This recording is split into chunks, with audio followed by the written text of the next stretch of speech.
Tamale Jr atabukidde abapoliisi aba traffic betunaleeta bwino anaakola ki bwino omukambwe naye azuuse Ray Signature naye yeetabye mu lutalo lwa Kyagulanyi Ssentamu butereevu mukwano gwange nenkujjukiza nti oli ku Jika Media ensibuko ya mawulire gwatanaba kubanga osubscribinga genda maaso subscribinge likinga commentinga tusobole okuba nga te munnange tutambula fenna butereevu ntandise n'omukulu Tamale Jr ono nno ayambalaganye n'abatrafiki abapoliisi bamugambye girinnye n'abagamba temwina gye muntu wala okujjako nga mukoze kyengambye nga womanyi munnange teri ali waggulu w'amateeka bino ebintu byo bitabuse butabusi nawe weerabireko. Get my son, you take your experience. If you are going to do that, I'm not intimidated. What do you mean? I talk to you right here. What is that? This man, Edward. No.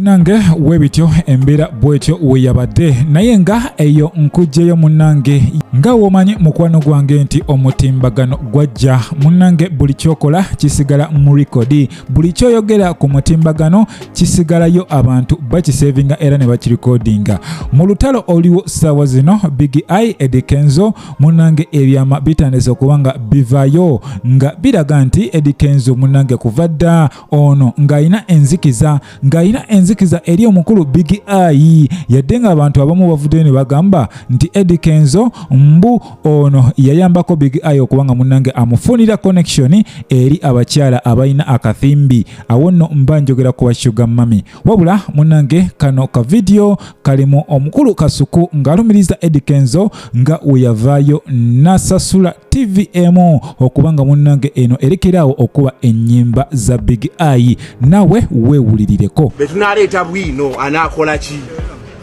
abadde alowooza lisobola kumulumiriza nti yakola ki yasasula baleme kuba nnyimba za Big I yasasula ffe tubimanyi waki alwanye benkyogedde lwaki I'm not going to do anything to him but I'm going to keep saying the truth that guy paid nga nkola ku Star TV oyo Simon can adduce to that Simon wabuke nasasula munnange eyo nga nkujjeyo ye omuyimbi Ray Signature onono nga yakuyimbira oluyimba Kasenyanku era nga ono muwandiisi bulungi oba kutuma abawandiisi oyinza obutamulekaayo onono munnange ayina kyagambye ku nsonga ya copyright ono avuddeyo n'agamba omukulu Kyagulanyi Ssentamu ono amugambye mukama wange Kyagulanyi Ssentamu mu bitiibwa byonna mukwano gwange nkusaba lekerawo okutuyita babbegazi kitegeeza Ray Signature naye ensonga yagitwala bwatyo nti babayita babbegazi era ono agenze maaso n'amutegeeza nti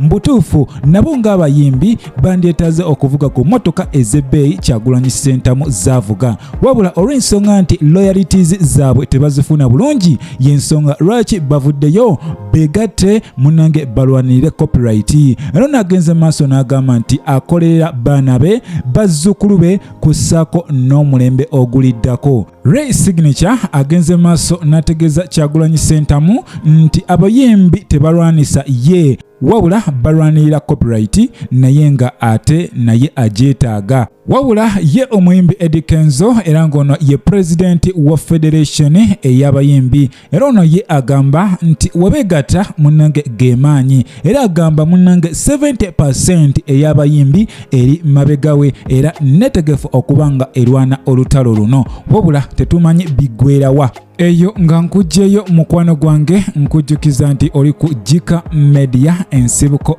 ya mawulire bo abasawo mukwano gwange abalindirira okubanga bagezesebwa oba abagala ogenda mu internship bano baddukidde ku parliament munnange basobole okubanga bayambibwa bano bagamba balindiridde akabanga akamala wabula gavumenti tebafaako tenaba kubanga ate ebaddamu mu nsonga zaabwe era nga bo ekibaluma nti bamaliriza okusoma emisomo gyabwe era nga ssaawa zino beetegefu okuba nga batandika okukola because balina okufuna nako akathimbi. Jjukira mu nsi muno buli omu asoma kufuna ssente, teri asoma nti anyumirwa bunyumirwa. Buli omu anoonya magezi, wamala ofuna amagezi agakozese ate okusobola ofuna akathente alabire ku famire ye kw'ossa abaana be n'ab'eŋŋanda ze.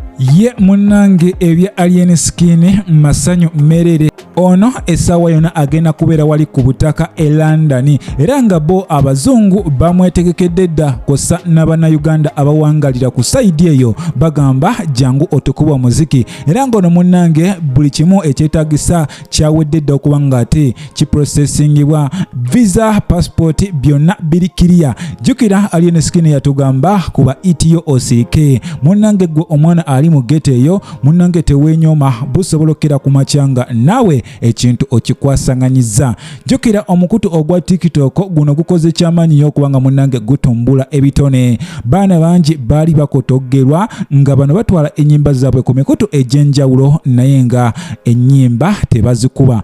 Bangi tubadde tetubamanyi naye kakati tutandise okulaba ebitone eby'enjawulo nga bimeruka mu entertainment industry. Eyo nga nkujje mukwano gwange ye omuvunuzi wa sinema nga njogera ku VJ Jr avuddeyo n'ategeeza nti mbutuufu si kirungi okugeraageranya Navio ne Gravity omutujju. Jjukira bano bastaginze concert zaabwe ku lunaku lwe lumu era munnange speculations zitandise okuba nga zitambula abantu ab'enjawulo nga bagamba nti eno battle of the hip hop championship. Era abangi bavuddeyo nga bagamba Gravity mu kintu kino yasinga, wabula VJ Jr avuddeyo munnange ku mutimbagano gwe n'ategeeza nti mbutuufu ekintu kya Gravity kibulamu. Woba onoonya ba hip hop artist munnange Gravity oyinza okwesanga nti taliimu olw'ensonga Gravity sayiro ye ndala nnyo. Gravity ennaku zino akuba kidandali, hip hop yamuvaako. Abangi gwe muyita bubblegum music ziba nnyimba naye nga ekigoma kikubira ddala. Era VJ Jr agenze n'agamba mu butuufu Gravity omutujju toyinza mugeraageranya na Navio, oli ye super hip hop artist. Music gwakuba wa hip hop tanaba kuba nga ate ava ku mulamwa.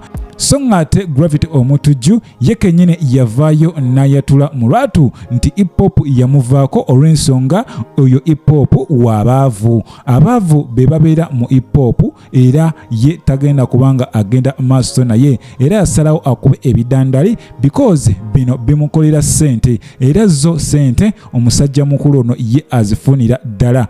Awo nno wenkubuuliza mukwano gwange ku Gravity omutujju ne Navio olowooza ani akira ku munne? Of course fe tugenda kulinda olunaku luli lwennyini mulindwa tujja kulaba ate ebinaava mu kulonda. Butereevu mukwano gwange nkujjukiza nti obadde ku Jika Media ensibuko ya mawulire.